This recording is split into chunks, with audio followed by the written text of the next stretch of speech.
성도가 승리의 삶을 살 수 있는 길, 성도가 승리의 삶을 살 수 있는 길이라는 제목으로 말씀 전하겠습니다.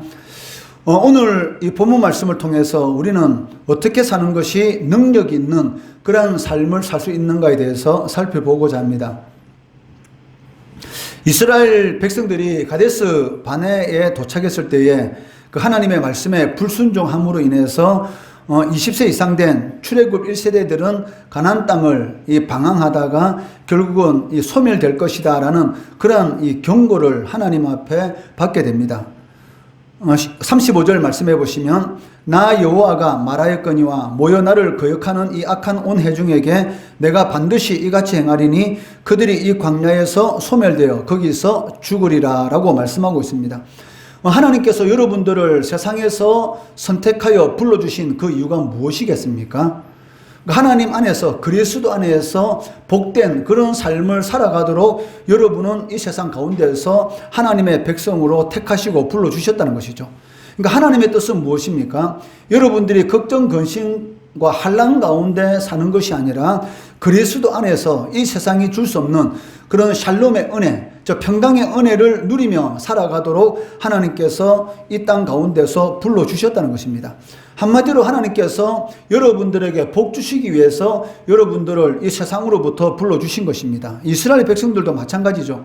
이스라엘 백성들이 이 애굽에서 430년 동안 종살이를 하였는데 그 430년 동안 종살이라는 그 고통스러운 그 노예의 삶 가운데서 하나님께서 구원해 주신, 저 애굽에서 구원해 주신 그 이유가 무엇입니까? 바로 젖과 꿀이 흐르는 풍족한 그런 삶을 살도록 하기 위해서. 노예에게 자신의 것이 있습니까? 없죠. 노예는 자신의 것이 없습니다. 자신이 새벽부터 저녁 늦게까지 아무리 열심히 일을 한다 할지라도 그것은 누구의 것입니까? 바로 주인의 것이죠. 그런데 이제는 가나안 땅에 들어가서 이제는 자신의 땅을 가지고 그 땅에서 씨를 뿌리고 농사를 지어서 얻는 모든 것들을 자신의 것으로 가질 수 있도록 하나님께서는 젖과 꿀이 흐르는 가장 복된 삶을 살아갈 수 있도록, 즉 자유인의 노예의 삶이 아니라 이제는 자유인의 삶을 살아갈 수 있도록 하나님께서 이스라엘 백성들을 불러주셨습니다. 그런데도 불구하고 차려놓은 밥상입니다. 여호수아와 갈렙은 가나안 땅 족속을 보고 뭐라고 말했습니까? 우리의 뭐다? 우리의 밥이다. 이렇게 말했죠. 그런데도 불구하고 하나님께서 이미 밥상을 차려주셨는데도 불구하고 그 밥상이 무서워서, 두려워서 10명의 정탐꾼들은 하나님의 말씀을 믿지 못하고 불신앙적인 그런 보고를 함으로 인해서 우리는 그 땅에 살고 있는 거인 족속에 비하면 메뚜기에 불과하다, 우리 올라가면 다 죽게 될 것이다 라는 이러한 불신앙적인 보고를 함으로 인해서 많은 이스라엘 백성들이 그 보고에 동요되고 따르게 되었고 결국은 하나님 앞에 심판을 받게 되는데 그것이 무엇이었습니까? 광야에서 소멸되어 거기서 죽으리라라는 그러한 심판을 받게 된다는 것입니다. 이러한 경고로 인해서 조금 전까지만 하더라도 거인 족속, 아낙 족속이 너무 무서워, 그 성은 경관성이야 라는 그러한 것들 때문에 가나안 땅을 정복하지 못할 것이다 라고 말하는 그런 이스라엘 백성들이 하나님의 이 심판을 듣고 나서 너희들이 하나님의 말씀에 순종하지 않았기 때문에 이제는 가나안 땅에 올라가지 못하고 광야에서 방황하다가 거기에서 소멸되어 죽게 될 것이다 라는 이러한 이 심판의 경고의 말씀을 듣고 나서 완전히 이런 그 태도가 돌변하는 것을 볼 수가 있습니다.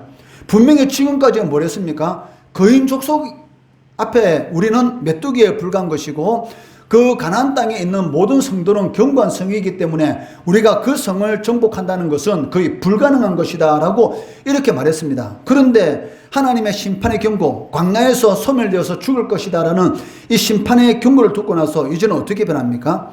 하나님의 뜻과는 전혀 상관없이 하나님이 이제 올라가지 말합니다. 그런데 이제는 하나님의 말씀과는 전혀 상관없이 자신의 의지대로, 자신의 뜻대로 가나안 땅을 올라가겠다, 정복하겠다. 자신이 지금까지 하나님께서 잘못한 것, 이런 모든 것들을 상쇄하겠다라는 그런 의도로서 이 가나안 땅에 올라가는 것을 보게 된다는 것입니다. 42절 말씀해 보시면 여호와께서 너희 중에 계시지 아니하니 올라가지 말라. 너희의 대적 앞에서 패할까노라. 분명히 하나님께서 이제 올라가지 말랍니다. 왜냐하면 이미 이스라엘 백성들이 하나님을 대적하고 하나님께서 심판하신다라고 이미 말씀하셨기 때문에 그것은 돌이킬 수 없는 것입니다. 그렇기 때문에 이제는 광야로 가야 되는 것이죠. 그런데도 불구하고 하나님의 말씀과 전혀 상관없이 그러면 우리 올라가겠다.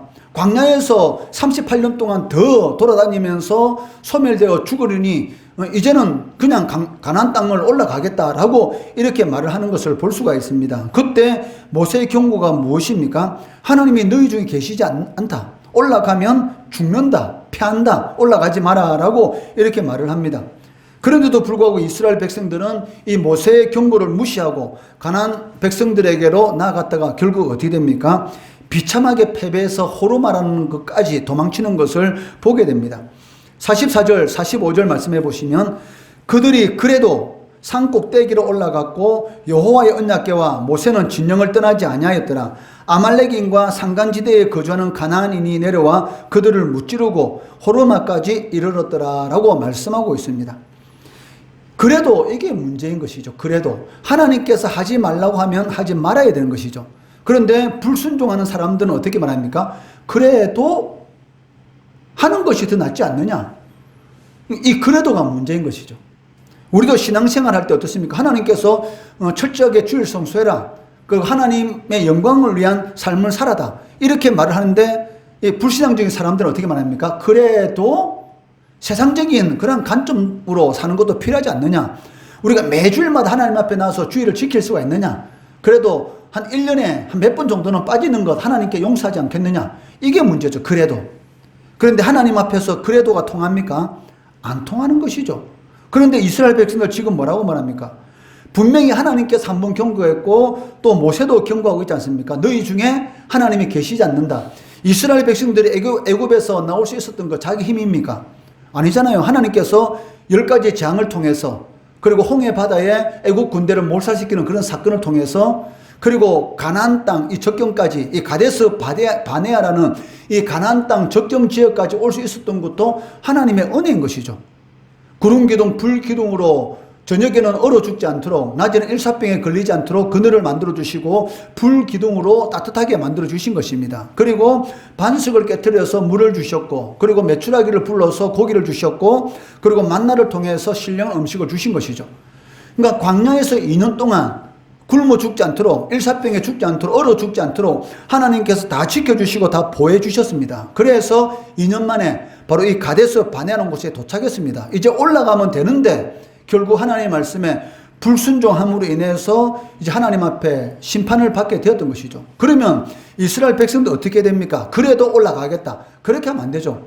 하나님 우리가 잘못했습니다. 한 번만이라도 용서해 주세요. 왜? 모세는 이스라엘 백성들이 금송아지 우상을 만들었을 때 모세는 하나님 앞에서 40일 동안 하나님 앞에 무릎 꿇고 회개하면서 통곡자복했지 않습니까? 용서해 달라고. 그러니까 하나님께 용서해 주셨잖아요. 그러니까 우리 하나님은 잘못된 것에 대해서는 회개하면 용서해 주십니다. 그러면 이스라엘 백성도 어떻게 하면 됐을까요? 하나님 저희들이 너무나 무지했습니다. 너무 몰랐습니다. 하나님 용서해 주십시오. 두 번 다시 이러한 하나님 앞에 폐역한 행동하지 않겠습니다. 라고 진정으로 회개하는 그러한 모습을 보였다면 어땠을까요? 그래 내가 한 번은 더 용서해 주지. 하나님께서 내가 너희들과 함께 해주지. 가나안 땅 올라가자. 이렇게 했을 줄 모르죠. 그런데 이스라엘 백성들의 행동 어떻습니까? 그래도 하나님께서 하지 말라는데 그래도 우리는 올라갈 거야. 라고 하면서 올라갔다가 결국은 그 일부 가나안 족속, 그 땅에 사는 전체 가나안 족속이 아니고 이 산지에 사는 일부 가나안 족속들에 의해서 비참하게 패해서 호르마라는 곳까지 쫓겨 달아나는 것을 보게 된다는 것이죠. 여기서 우리는 두 가지 교훈을 배울 수가 있습니다. 첫째는 인간적인 방법으로 자신의 잘못을 만회해 보려는 이러한 시도는 오히려 하나님의 뜻을 역행하는 그러한 행위라는 것입니다. 우리가 하나님 앞에 혹 잘못한 거 있으면 어떻게 됩니까? 하나님 잘못했습니다. 회개하면 되는 것이죠. 그런데 그래도 내가 하나님과 잘못한 거 내 뜻대로 한번 다시 만회해 봐야지 이런 생각을 가지고 하려고 하다 보면 오히려 하나님을 대적하는 그러한 일들을 행할 수 있다는 것이죠. 사람 사이 관계도 마찬가지 않습니까? 친한 친구하고 어떤 문제가 터졌으면 잘못됐습니다. 그럼 어떻게 하면 됩니까? 그냥 솔직히 친구 찾아가서 내가 미안하다 잘못했다 이렇게 하면 해결돼요. 그런데 그 말을 하지 않고 잘못된 것을 자꾸 만회하려고 이 방법 저 방법 쓰다 보면 어떻게 됩니까? 더 일이 꼬이고 오해받고 더 관계가 이상하게 되는 경우가 있다는 것이죠. 바늘 도둑이 왜 소도둑이 됩니까? 바늘을 도둑질했을 때 잘못했습니다 했으면 그 다음부터는 소도둑이 안 됩니다. 왜? 자신이 반옥을 훔친 것에 대해서 잘못을 깨닫고 그 사람을 찾아가 가지고 내가 잘못했습니다 라고 용서를 빌게 되면 다음부터는 그런 짓을 하지 않죠. 그런데 바늘 도둑이 자신의 잘못한 것을 숨기다 보니까 나중에는 어떻게 돼요? 더 담대하게 되는 것이죠. 그래가지고 나중에는 속까지 훔치는, 그러면서도 아무 마음에 꺼리낌을 가지 않는 이런 일이 일어나게 된다는 것입니다. 하나님과의 관계도 마찬가지죠. 하나님 앞에 잘못했으면 회개하면 하나님께서 용서해 주시고 은혜를 베풀어 주십니다. 다윗이 그런 사람이지 않습니까? 사울과 다윗이 다른 점이 무엇입니까? 다윗은 어떻게 보면 사울 왕보다 더 흉악한 죄를 저질렀습니다. 인간적인 눈으로 보면 사울은 자신의 충성스러운 부하인 아내와 간음하지도 않았고 또 충성스러운 부하를 억울하게 죽도록 하지도 않았습니다. 다만 이 아말렉 족속을 다 죽이려 했는데 다 죽이지 않고 왕 살려주고 좋은 가축 좀 몇 마리 끌고 온 것밖에 없어요. 그런데 다윗은 어떻습니까? 바세바를 취했죠. 간음했고 그리고 그것을 숨기기 위해서 그 남편인 충신이 우라의 장군을 죽였고 이런 폐역한 죄를 저질렀습니다. 그런데도 불구하고 하나님께서는 누구를 내 마음에 합한 사람이라 했습니까? 다윗이죠. 왜냐하면 사울은 자신이 잘못했으면 어떻게 됩니까? 하나님 제가 잘못했습니다. 제가 백성들이 솔직히 두려워서 하나님을 더 두려워해야 되는데 백성들이 두려워서 이 좋은 이런 가축들을 끌고 왔습니다. 백성들 전쟁 전리품으로 나눠주기 위해서 제가 이런 잘못을 저질렀습니다 라고 용서를 빌면 됐을 건데 사무엘 선지자가 와서 그렇게 꾸짖는데도 불구하고 뭐랍니까? 자신을 축복하고 가라고 하면서 자신을 위한 성전비를 세상에 세우는 거예요. 다윗은 어떻게 했습니까? 나단 선지자가 찾아와서 너가 이런 잘못을 저질렀다 했을 때 바로 무릎 꿇고 회개했습니다. 그리고 하나님 나는 이스라엘 왕도 필요 없습니다. 이렇게 많은 재물 다 필요 없습니다. 오직 주의 성령이 나를 떠나지 않도록 해주세요. 하나님 구원의 기쁨이 나에게서 사라지지 않도록 해주세요. 하나님 은혜를 간절히 사모했다는 것이죠. 이것을 하나님께서 가장 기뻐합니다. 자꾸 인간적인 방법으로 잘못을 만회하려고 하다 보면 더 꼬이는 것이죠. 잘못했으면 하나님 앞에 잘못했습니다. 사람께 잘못했으면 잘못했습니다. 이렇게 하면 모든 문제 해결돼요. 근데 자꾸 잘못을 숨기려고 하다 보니까 어떻게 돼요? 더 큰 도둑이 되고 결국은 그 인생을 완전히 망하게 되는 것이죠. 바늘 도둑은 용서해 줄 수 있지 않습니까? 소도둑은 용서가 됩니까? 안 되죠. 교도소 가야죠. 바늘 훔치가지고 교도소 가는 경우는 없잖아요. 그냥 그래 앞으로는 그렇게 하지 마 이렇게 되죠. 근데 소를 훔쳐가지고 팔아먹었다. 어떻게 됩니까? 그거는 막대한 죄가 되는 것이죠. 그렇기 때문에 어떤 우리가 잘못했을 때 바로 하나님 앞에 회개하는 게 제일 중요합니다. 회개하면 하나님께 용서해 주시고 다시 은혜를 베풀어 주신다는 것이죠. 이스라엘 백성들 잘못했으면 잘못했습니다 하면 되는데 그래도 우리는 올라가겠다. 자신들의 잘못을 만회해 보려고 하나님은 말씀대로 우리 자신의 힘으로 가나안 땅 정복해 보려고 올라가다가 비참하게 패하는 것을 볼 수가 있다는 것이죠. 두 번째는 하나님께서 함께 하지 않으면 이스라엘 백성들이 얼마나 무능하고 연약한가를 알 수가 있었다는 것이죠. 이스라엘 백성들이 잘나서 홍해 바다를 건너고 난 이후에 아말렉 족속과 전쟁을 하게 됩니다.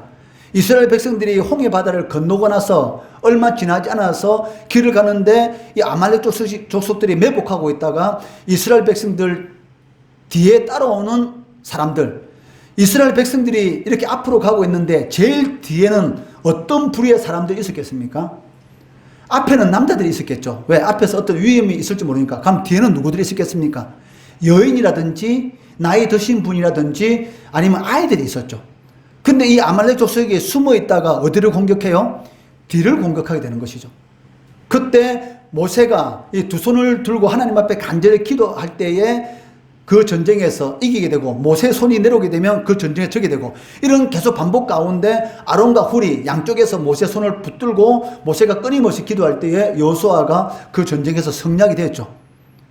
그러니까 홍해 바다 건너서 얼마 되지 않았을 때 이미 군대로서의 그런 진영을 갖추기 전에 그 이전에도 이 아말렉 족속과의 전쟁에서 승리했습니다. 그런데 오늘 본문 말씀 보니까 어떻습니까? 44절 45절 보니까 아말렉인과 산간지대에 거주하는 일부 가나안인. 그때는 이 군대 진영이 전혀 이렇게 꾸려지지 않은 상태에서도 이 아말렉 족속과의 전쟁에서 이겼어요. 누가 이기도록 만들어 주셨습니까? 하나님이시죠. 이스라엘 백성들 아무 힘도 없습니다. 그런데 하나님께서 함께 하시니까 홍해 바다를 건너고 나서 지쳐 있을 그 순간에도 어떻게 하나님께서 역사하시니까 그 아말렉 족속, 해변에 살고 있는 아말렉 족속과의 싸우면서 이겼다는 것입니다. 근데 지금은 어떻습니까?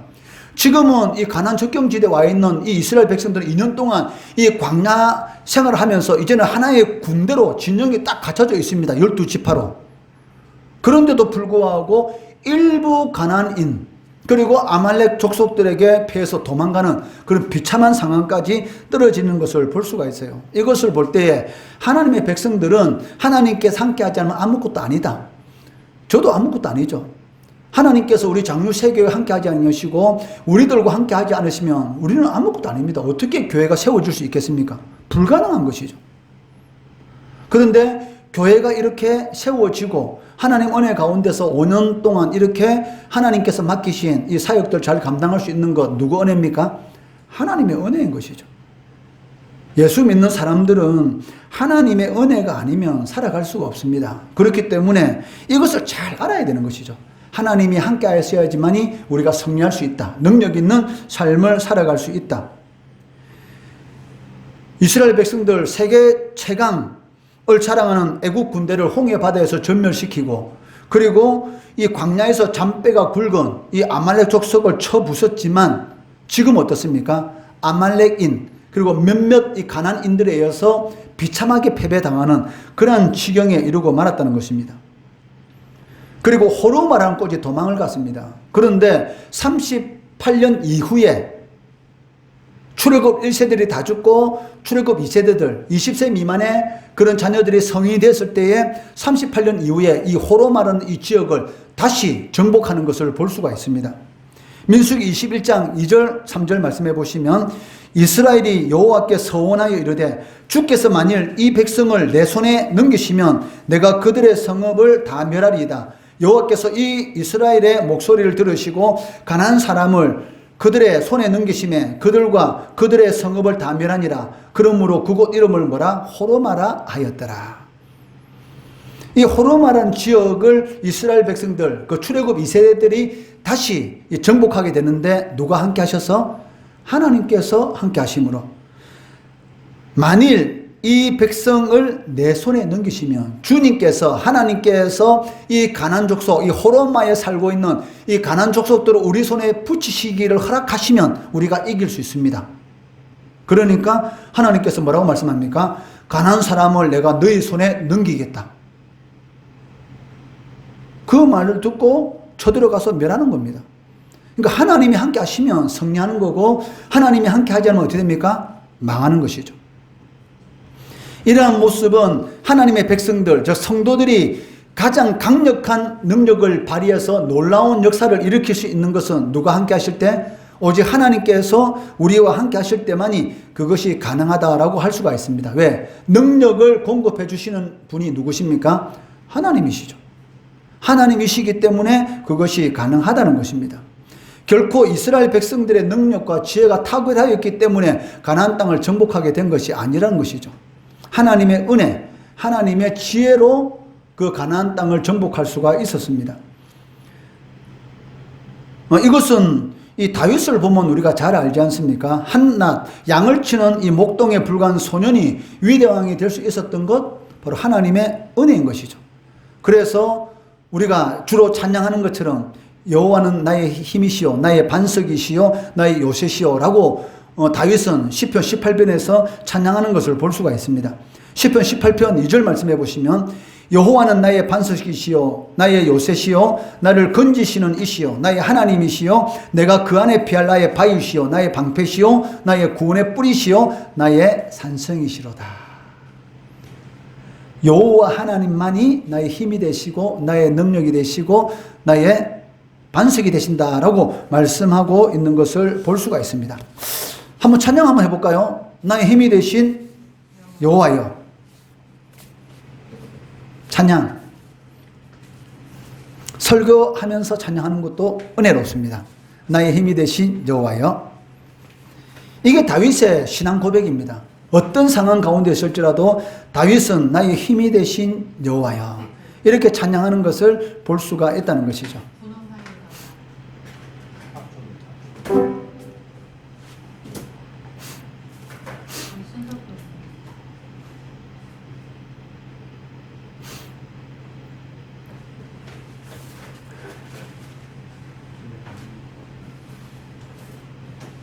여기 상황속에서 있지.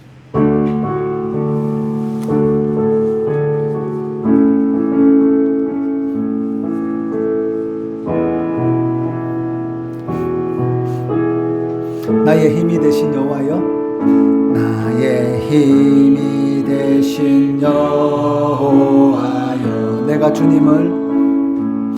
내가 주님을 사랑합니다. 주는 나의 반석이시며 나의 요새시라. 주는 나를 건지시는 나의 주, 나의 하나님, 나의 피할 바위시오, 나의 방패시라. 나의 하나님,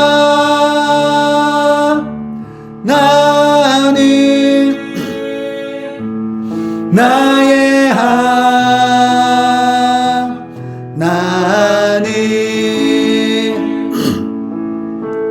구원의 뿌리시오,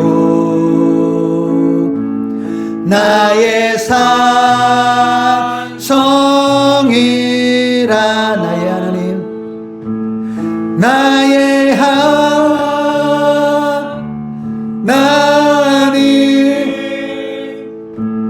나의 하나님, 그는 나의 여호와, 나의 구세주. 바로 이 10편, 18편에 바로 이 고백이, 이 다윗의 이 고백이 이스라엘 백성들이 가장 존경하는 그런 왕으로서의 그런 이 사명을 감당하도록 했다는 것이죠. 예수님의 제자들은 어떻습니까? 12제자 대부분의 사람들은 어부였고 세상적으로 별 볼 일 없는 그런 사람들이었습니다. 그런데 그들이 바로 이 예루살렘과 사마리아와 그리고 이 온 땅을 복음화시키는 그러한 역사를 일으키는 그런 원동력이 된 것을 우리는 볼 수가 있다는 것이죠. 그들이 뭐 특별해서 그렇습니까? 그게 아닙니다.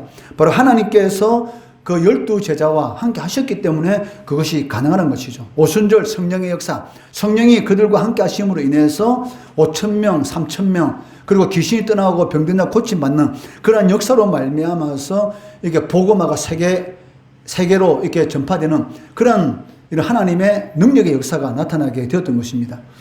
이처럼 하나님의 백성들의 능력의 근원은 어디에 있습니까? 하나님께 있습니다. 우리에게 있지 않습니다. 그렇기 때문에 우리가 하나님 앞에 간절히 기도해야 되는 것이고 또 하나님의 능력, 은혜를 사모해야 한다는 것입니다.